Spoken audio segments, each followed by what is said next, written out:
At this point, I think I'm strong enough to talk about my first visa denial. Guys, why I like sharing stories like this is because I want you to learn from me. You understand? If I don't love you guys, I won't talk about my personal experience. Like, these are my personal lifestyle. You understand? So I'm always sharing this so that you can learn from me and so that you can be a better person. So I was denied visa twice, but in this video I am going to share with you my first visa experience. So guys, this was what actually happened in 2016. Then I was almost rounding off my national diploma. Then I was schooling in Abia State, so Covenant to be precise. So during when I was almost done with my program, that was when my sister was getting married. So my sister stays in the United States, and because she was getting married, so she invited me for her wedding. And it happened that I was going to be her chief bridesmaid.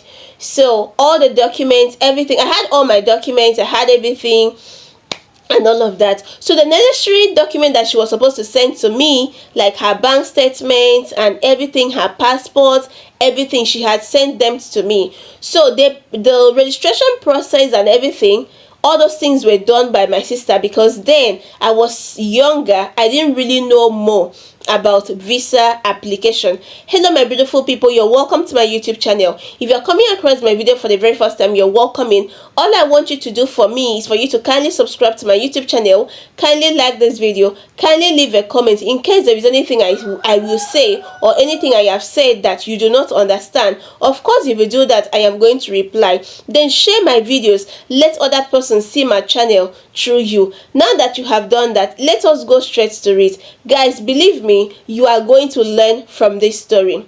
So let me go straight to it, guys. So like I rightly said, my sister did the application and all of that, she and the husband. So let's fast forward to my interview date. So before now, my sister had already called me asking me where I want to go for interview. If I want to go to the embassy in Lagos, I want to go to the embassy in Abuja. So because I really wanted going to Abuja, as at then I had never been to Abuja before, so I was like, I want my visa interview in Abuja. So she was like, okay fine, Abuja, then you have it.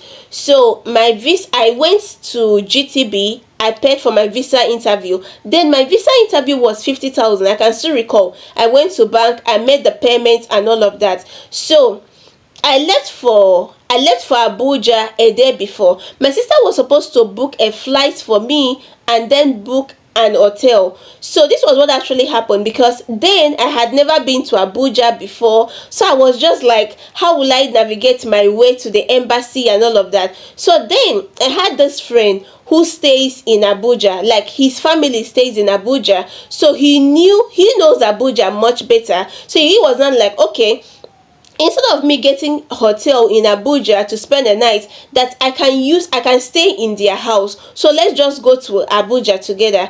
So at that point, I just told my sister, okay, I have a friend who stays in Abuja. So he says I can stay in their home, I can stay in their family house. My sister was like, okay, do you trust the friend? I said yes. So at that point, my sister was not like, okay, that means it's being that you're going with your friend, there is no point booking a flight for you. You guys can go by road. So very early we went to park. We used God is good.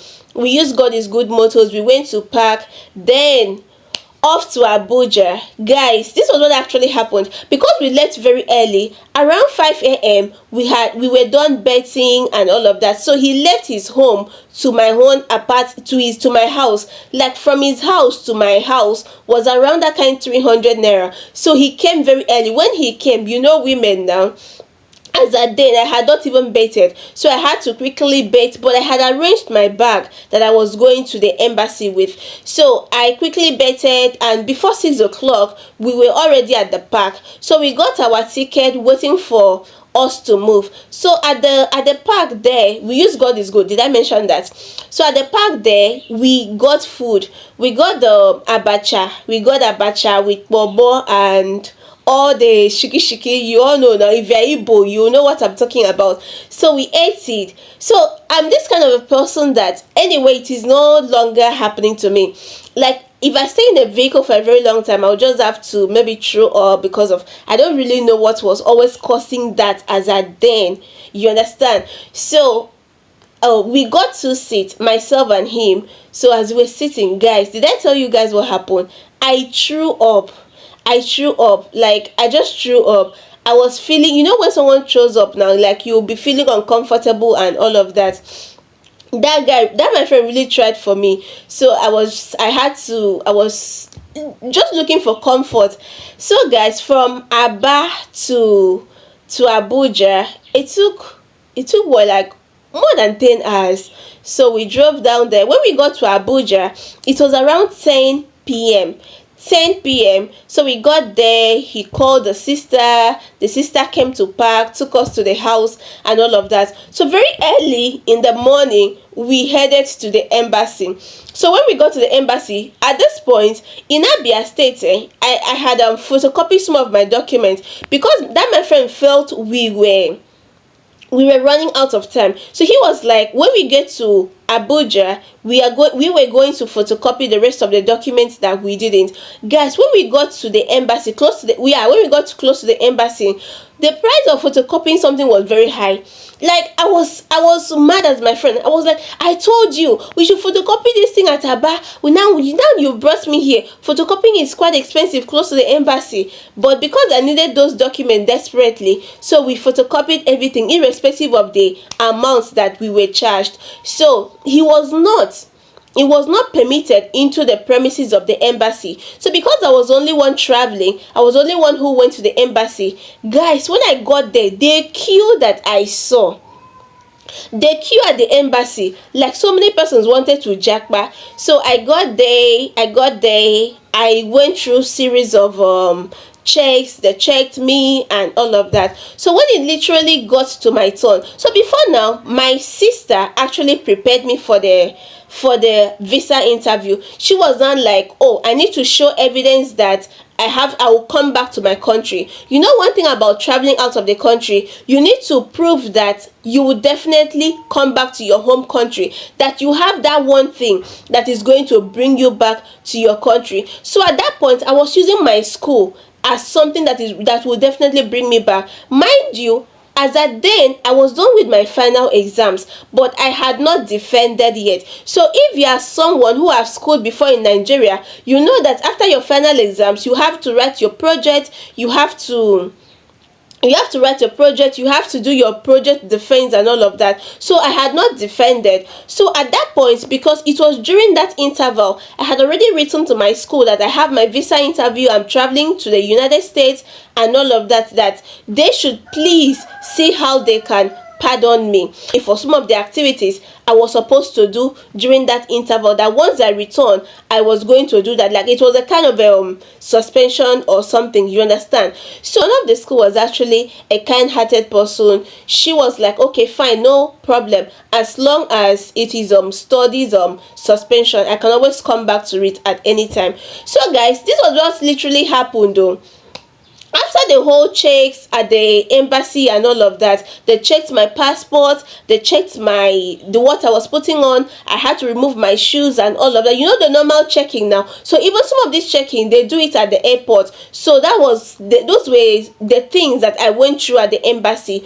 So guys, it got to, I saw some persons, the queue was actually very long. I saw some persons, they got their visa, some persons were denied visa and all of that. So when it got to my turn, my sister actually prepared me for this interview. She was like, I need to prove that I'll be coming back after the wedding to my home country, which is Nigeria, so that I can be granted the interview. So what actually happened was this: as at then, the knowledge I have today, I didn't have it then. So if it were to be today, I would have at least gone online, because my visa was this B1 B2 visa. So I would have at least gone online, asked ChatGPT, asked questions about necessary questions that one can be asked for B1 B2, visa. So but I didn't know any of these things as at then. So when I got there, the first question I was asked was where I'll be traveling to. I told them I was traveling to the United States, and they asked me why I was traveling. I told them that I am traveling for my sister's wedding, that I happen to be her chief bridesmaid. They were like, okay, oh, congratulations to her and all of that. So they asked me where my sister stays. I told them the city where my sister stays and all of that. So they were now like, how did my sister get there to the United States and all of that? So I was like, okay, my parents lived in the United States. So my parents used to, and truly my parents actually lived in the United States. My father got to the United States as a student. So my father actually schooled in the United States. He got a scholarship back then in the 80s. So after his scholarship, he came back, took my mom to the United States. So they started having children over there. So I told them my parents used to stay there. So where I did not get it all right was when they asked me of the city where my parents used to live. So as at then, I didn't really know. Personally, I really knew that my parents used to live in the United States, but I didn't know the city where they used to stay. So I think that was a question that I got all wrong, and the person was not like, oh, that I've not been able to prove that, oh, my sister got there legitimately, that my parents used to stay there and all of that. Guys, that was what made me to lose out. Like, that was why I was denied my first visa. So what am I saying in a nutshell? If you will be going for a visa interview, maybe for B1, B2, maybe for F1, any visa in any category at all, you need to make your own findings. You need to ask questions. I didn't really ask questions. I think that was why. Guys, when I was told that my visa has been denied, I cried. Like, I was like, I didn't even understand. Why was I even denied? Guys, I couldn't eat. I couldn't eat for days. Like, I don't even know if you can imagine. I don't know if you've been denied visa before. If you've been denied visa before, let me know in the comments. Let me know how you felt. Like, I couldn't eat for days. When I stepped out of the embassy, I went back to I called my sister. I told her I've been denied visa and all of that. Then on the other hand, I noticed something. For my sister's wedding, I was not the only one attending. I think the mistake I also made was this, because my in-laws were also attending the wedding. So I think what we would have done would have been this: all of us would have gone to the same embassy, and maybe one person would have answered questions on behalf of us. You understand? So because I noticed something, some families that were traveling for same purpose, what they did was this: they went together, all of them, and one person was answering questions on behalf of others.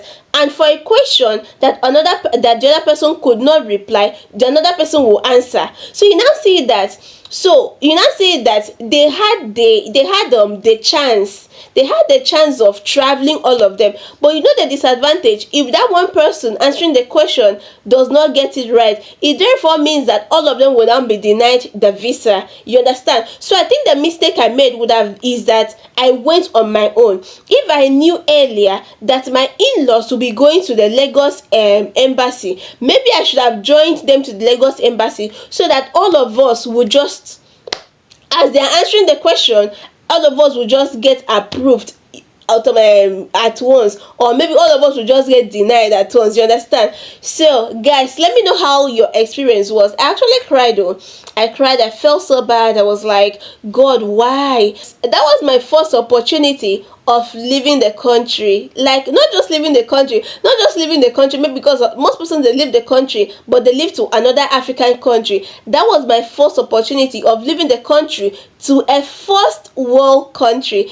So guys, in my next video, I am gonna share with you my second attempt to leave the country. Let me know how you felt when you were first denied visa in my comment section. Let me know if you cried. Let me know if you felt bad. Let me know if you were able to apply again. Because when I was denied, the officer was not like, I can reapply after 30 days. You understand? So you know the luck I had was that I was just denied. Like, I was denied. I was not rejected. I was not denied because of maybe criminal issues or something. I did the one thing or the other. You understand? So guys, let us stop here. See you guys in my next video. I'm still gonna share my second experience with you guys. Let me know your own experience in the comment section. Let me know if there is something I would have done better. See you guys, and bye for now.